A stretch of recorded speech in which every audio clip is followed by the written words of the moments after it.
উন্মুক্ত তথ্যভাণ্ডার উইকিপিডিয়া অনুযায়ী কৌশল ইংরেজিতে কেমিক্যাল ইঞ্জিনিয়ারিং হচ্ছে প্রকৌশলের একটি শাখা যেখানে কাঁচামালকে প্রয়োজনীয় পণ্যে পরিণত করার পদ্ধতি নিয়ে কাজ করা হয়। আমি আবার বলছি, প্রকৌশলের একটি শাখা যেখানে কাঁচামালকে প্রয়োজনীয় পণ্যে পরিণত করার পদ্ধতি নিয়ে কাজ করা হয়।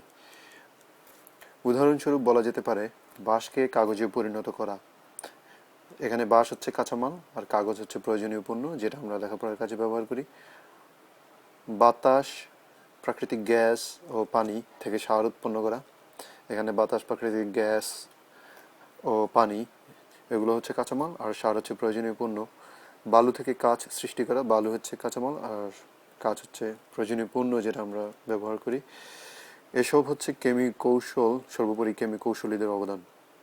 বিষয়টাকে যদি আরেকটু গভীরে আলোচনা করি তাহলে আমাকে যেটা বলতে হবে সেটা হচ্ছে যে কিভাবে এই ধরনের প্রয়োজনীয় পণ্য যেমন সার প্রস্তুত করা হয়। তো সার প্রস্তুত করার যে প্রয়োজনীয় কাঁচামাল বাতাস, প্রাকৃতিক গ্যাস এগুলো সাধারণ অবস্থায় এরা বায়বীয় পদার্থ, কিন্তু পানি হচ্ছে একটি তরল পদার্থ। অপরদিকে আমরা যে সার ব্যবহার করি সেটা হচ্ছে সাধারণ অবস্থায় একটি কঠিন পদার্থ। এখন সার সৃষ্টি করতে হলে যে অনেক ধরনের অনেকগুলো ধাপ অনুসরণ করতে হয়। যেমন প্রথম ধাপে যা করা হয় সেটা হচ্ছে বাতাসের সাথে প্রাকৃতিক গ্যাস এর উচ্চ তাপমাত্রায় প্রায় 700 ডিগ্রি সেন্টিগ্রেড এবং উচ্চ চাপে প্রায় 30 বায়ুমণ্ডলীয় চাপে বিক্রিয়া ঘটানো হয়, এবং বিক্রিয়ার ফলে উৎপন্ন হয় কার্বন ডাইঅক্সাইড এবং হাইড্রোজেনের একটি মিশ্রণ। এই মিশ্রণ গ্যাস থেকে কার্বন ডাইঅক্সাইডকে আলাদা করা হয়, ফলে যে হাইড্রোজেন অবশিষ্ট থাকে সেই হাইড্রোজেনের সাথে বাতাসের নাইট্রোজেনের সাথে আবার বিক্রিয়া ঘটানো হয়, ফলে নাইট্রোজেন এবং হাইড্রোজেন বিক্রিয়া করে অ্যামোনিয়া গ্যাস সৃষ্টি হয়। সাধারণ অবস্থায় অ্যামোনিয়া গ্যাস তা বায়বীয় অবস্থায় থাকে, সেই অ্যামোনিয়া গ্যাসকে তরলীকরণ করা হয়, এবং তরলীকরণ করার পরে তরল অ্যামোনিয়ার সাথে যে কার্বন ডাইঅক্সাইড আগে আলাদা করা হয়েছিল সেই কার্বন ডাইঅক্সাইডের বিক্রিয়া করে তরল ইউরিয়া তৈরি করা হয়, এবং এই তরল ইউরিয়াকে সর্বশেষ ধাপে যেটা করা হয় সেটা হচ্ছে কঠিনে পরিণত করা হয়। সুতরাং বুঝতেই পারছেন যে জিনিসটা আসলে যত সহজ মনে হচ্ছে বাস্তবে তা নয়। এরকম প্রত্যেকটি প্রয়োজনীয় পণ্য, যেমন কাগজ তৈরিতে অনেক ধরনের ধাপ অবলম্বন করতে হয়, কাঁচ তৈরিতে অনেক ধরনের ধাপ অবলম্বন করতে হয়, যে কাজটি সহজ নয়। এবং সেজন্যই কেমিক্যাল ইঞ্জিনিয়ারদেরকে অনেকগুলো বিষয় শিখতে হয়। যেমন তাদের মধ্যে অন্যতম হচ্ছে যে ভৌত বিজ্ঞান, ফিজিক্স, কেমিস্ট্রি, গণিত, লাইফ সায়েন্স, এবং এর পাশাপাশি যেগুলোকে বলা হয় core chemical engineering courses like reaction engineering, thermodynamics, separation process, transport phenomena and process control, process design ইত্যাদি ইত্যাদি।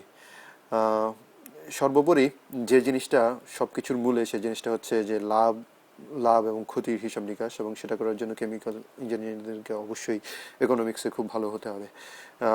এরকম আরও অনেক ধরনের কৌশলজাত পণ্য আছে, যেমন টুথপেস্ট, সোপ, সাবান ইত্যাদি ইত্যাদি। তো আমি যদি আবার বলি তাহলে কৌশল বা কেমিক্যাল ইঞ্জিনিয়ারিং কি? কেমিক্যাল ইঞ্জিনিয়ারিং বা কৌশল হচ্ছে প্রকৌশলের একটি শাখা যেখানে কাঁচামালকে প্রয়োজনীয় পণ্যে পরিণত করার যে বিভিন্ন স্টেপস বা ধাপ আছে সেগুলো নিয়ে কাজ করা হয়। এবং এখানে ভিডিওটি শেষ করার আগে একটি মজার বিষয় বলে নিই, সেটা হচ্ছে যে কেমিক্যাল ইঞ্জিনিয়ারিং শব্দ দুটো শোনার পরে যে ধরনের ইমপ্রেশন তৈরি হয় সেটা আসলে সেই ইমপ্রেশন থেকে আমরা আসলে বুঝতে পারি না যে কেমিক্যাল ইঞ্জিনিয়াররা কি করে বা কেমিক্যাল ইঞ্জিনিয়ারিংয়ের মূল আলোচ্য বিষয় কি। বাট অন্যান্য ইঞ্জিনিয়ারিং যেমন ইলেকট্রিক্যাল ইঞ্জিনিয়ারিং শব্দ দুটো শুনলে আমরা বুঝতে পারি যে ইলেকট্রনিক্স বা পাওয়ার সিস্টেম ইত্যাদি নিয়ে তারা কাজ করে। মেকানিক্যাল ইঞ্জিনিয়ারিং শব্দ দুটো শুনলে আমরা বুঝতে পারি যে গাড়ি, উড়োজাহাজ, মেশিন ইত্যাদি নিয়ে তারা কাজ করে। কিন্তু কেমিক্যাল ইঞ্জিনিয়ারিং শব্দ দুটো শুনলে আমরা এই ধারণাটা পাই না। সে কারণে আমি বলবো কেমিক্যাল ইঞ্জিনিয়ারিং শব্দ দুটো হচ্ছে মিসনোমার মানে হচ্ছে যে শুনে যা মনে হয় বিষয়টা আসলে তা না, এখানে এটা অন্য কিছু বোঝায়। তো এই ক্ষেত্রে আমাকে যদি বলা হয় কেমিক্যাল ইঞ্জিনিয়ারিংয়ের সঠিক নাম কি হওয়া উচিত, তাহলে আমি বলবো যে কেমিক্যাল ইঞ্জিনিয়ারিং এর সঠিক নাম হওয়া উচিত প্রসেস ইঞ্জিনিয়ারিং। কিন্তু যেহেতু যেহেতু এই নামটাই অনেক দিন ধরে প্রতিষ্ঠিত, কেমিক্যাল ইঞ্জিনিয়ারিং বা কৌশল, সুতরাং আমাদেরকে এটা মেনে নিয়েই আমাদেরকে সামনে এগিয়ে যেতে হবে। এবং পরবর্তী ভিডিওতে আমি বলবো যে আসলে যে কেমিক্যাল ইঞ্জিনিয়ারিং পড়ার পরে আমাদেরকে কী ধরনের কাজ করতে হয় এবং আমরা কোথায় কোথায় কাজ করি, কোন কোন ইন্ডাস্ট্রিতে আমরা কাজ করি, কেমিক্যাল ইঞ্জিনিয়ারদের বেতন কত, ইত্যাদি ইত্যাদি। ধন্যবাদ সবাইকে।